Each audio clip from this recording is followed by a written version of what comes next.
But of course, we are looking now at transfer of technology from the rest of the world. The world is moving too fast, and we cannot be left behind, and we will not be left behind. Not under our watch, I'm sure. Untuk Rahmat. We are Untuk looking Rahmat. at that. Yes, boleh. Itu cakap dalam bahasa Malaysia. Ya, boleh. Dalam Dewan, please.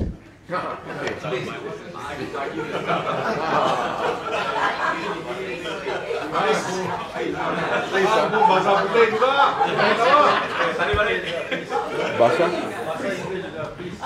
saya apa pun saya cakap, saya mula dengan bahasa Inggeris, bahasa Malaysia. Ha?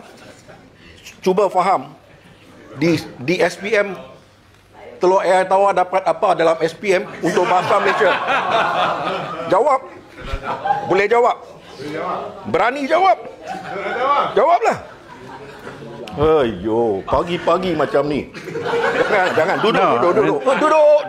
It's okay. Telur air tawar. It's okay. Kalau lepas saya cakap bahasa Malaysia, you tak faham bahasa Inggeris, then I will come and teach you lah. Don't worry.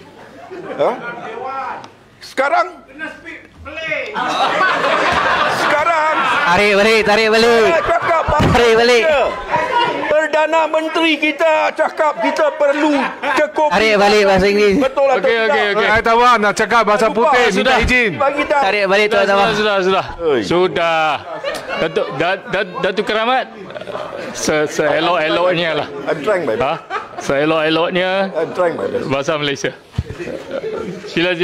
Saya tak ada masalah dengan bahasa Please, Malaysia. Please.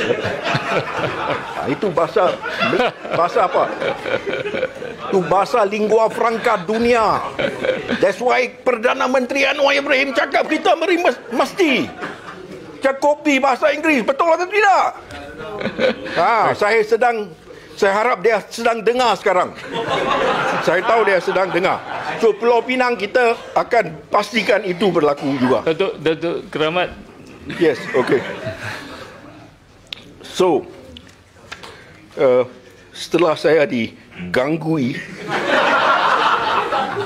okay bahasa Malaysia. Ayo, okay.